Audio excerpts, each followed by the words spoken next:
अपक्ष उमेदवार दिलीप भाऊ यांच्या गोविंद महाराजच्या नगरीत आम्ही प्रचारासाठी आलेलो आहे आणि निश्चितच आमच्या गोविंद महाराजचा आशीर्वाद भेटल्याशिवाय राहणार नाही, भाऊ निवडून आल्याशिवाय राहणार नाही, आत्मविश्वास आहे आमचा.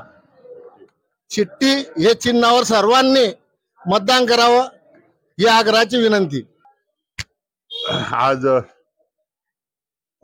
पंढरपूर गोविंद नगरी पिंपळगाव या ठिकाणी आमची प्रचाराची रॅली या ठिकाणी आलेली आहे. प्रचाराचा विधानसभेचा हा शेवटचा टप्पा आहे आणि या शेवटच्या टप्प्यामध्ये चांगला प्रतिसाद आम्हाला या ठिकाणी मिळतोय.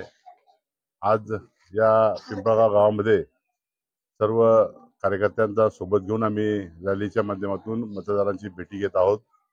या भेटी दरम्यान आम्ही मतदारांकडून आश्वासन घेत आहोत की या निवडणुकीमध्ये ते आम्हाला मतदान करतील, सहकार्य करतील आणि येत्या 20 तारखेला जी विधानसभेची निवडणूक होऊ घातलेली आहे त्या दिवशी चिन्ह आमचं शिट्टीच्या बटन दाबून आम्हाला प्रचंड मतांनी निवडून द्यावं अशा प्रकारची विनंती आम्ही मतदारांना या ठिकाणी करतो आहोत.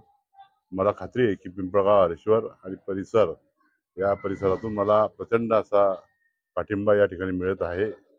आताच सकाळपासून आम्ही या गोविंद महाराजांचं दर्शन मंदिरातून दर्शन घेऊन नारळ वाढून प्रचाराला रॅलीमध्ये सहभागी झालेलो आहोत.